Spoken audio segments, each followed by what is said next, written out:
दोस्तों, इतिहास में ऐसे पल बहुत कम आते हैं जब एक साथ कई देशों के सर्वोच्च नेता अपने अपने देश की जनता को संबोधित करें और सबका विषय एक ही हो।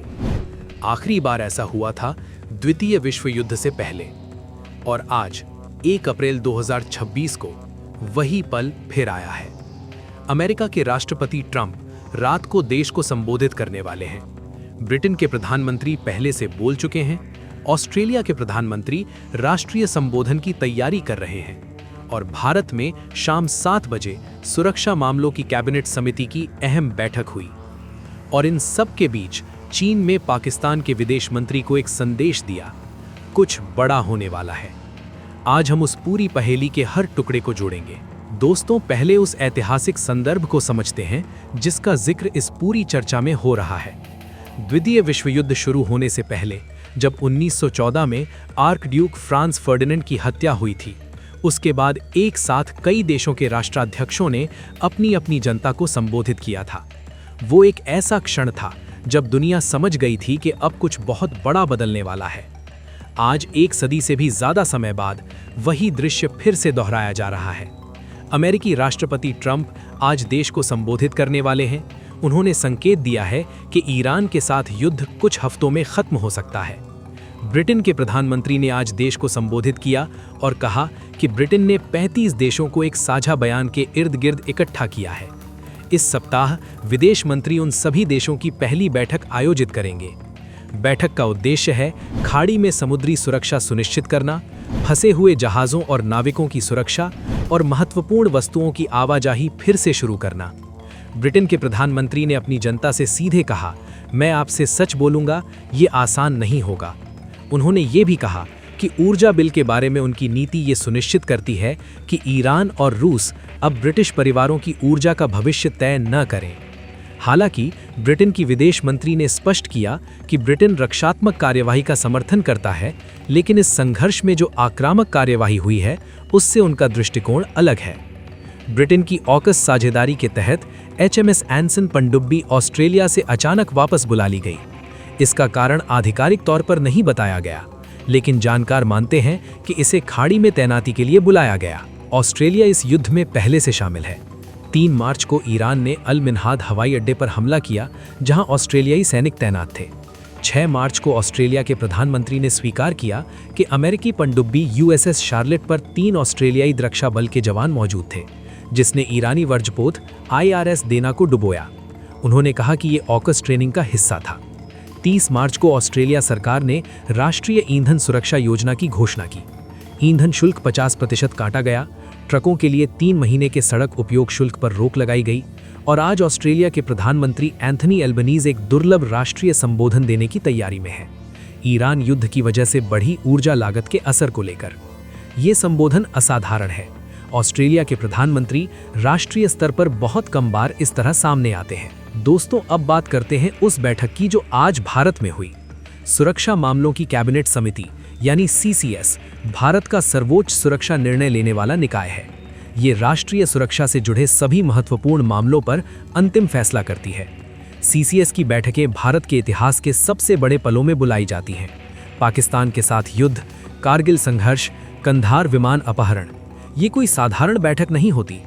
आज की बैठक में प्रधानमंत्री मोदी के साथ रक्षा मंत्री राजनाथ सिंह, गृह मंत्री अमित शाह, विदेश मंत्री जयशंकर, वित्त मंत्री निर्मला सीतारमण, पेट्रोलियम मंत्री हरदीप पुरी और कई अन्य सीनियर मंत्री शामिल थे।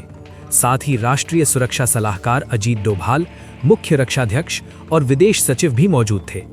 बैठक में ऊर्जा सुरक्षा, पेट्रोलियम आयात, उर्वरक, खाद्य सुरक्षा, कृषि, MSME, निर्यात, जहाजरानी, व्यापार, वित्त और आपूर्ति श्रृंखलाओं पर अल्पकालिक, मध्यकालिक और दीर्घकालिक प्रभावों पर चर्चा की गई।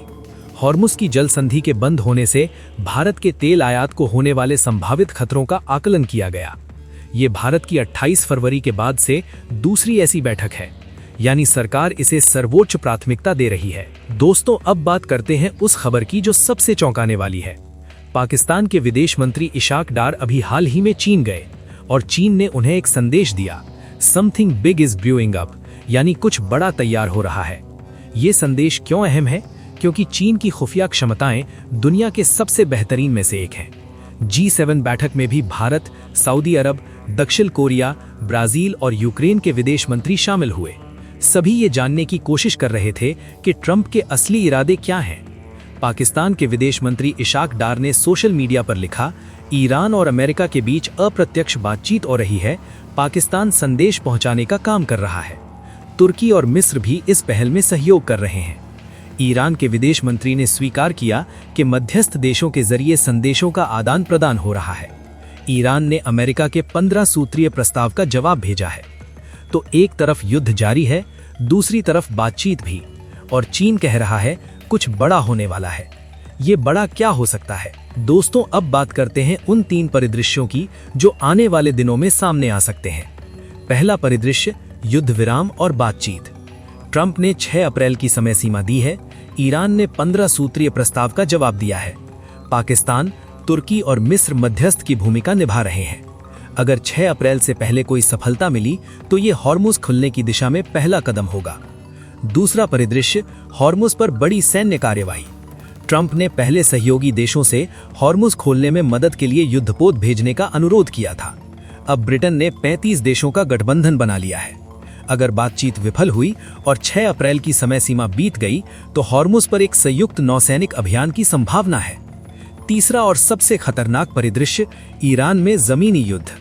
अमेरिकी सेनेटर ने चेतावनी दी कि हजारों अमेरिकी सैनिक उस क्षेत्र की ओर बढ़ रहे हैं। रिपोर्ट्स के अनुसार नौसैनिक और हवाई हमले के साथ साथ जमीनी अभियान की भी तैयारी है। ये तीसरा और सबसे खतरनाक परिदृश्य है। दोस्तों, आज की पूरी तस्वीर को एक साथ देखते हैं। अमेरिका, ट्रंप रात को राष्ट्र को संबोधित करेंगे। बातचीत की भी बात है, बड़े हमले की तैयारी भी। ब्रिटेन, 35 देशों का गठबंधन, इस सप्ताह बड़ी बैठक। ऑस्ट्रेलिया, दुर्लभ राष्ट्रीय संबोधन। भारत, सर्वोच्च सुरक्षा बैठक CCS। चीन, पाकिस्तान को संदेश, कुछ बड़ा होने वाला है। 6 अप्रैल की समय सीमा आ रही है। ट्रंप जो कहते हैं उसका उल्टा करते हैं। वो युद्ध खत्म करने की बात कर रहे हैं।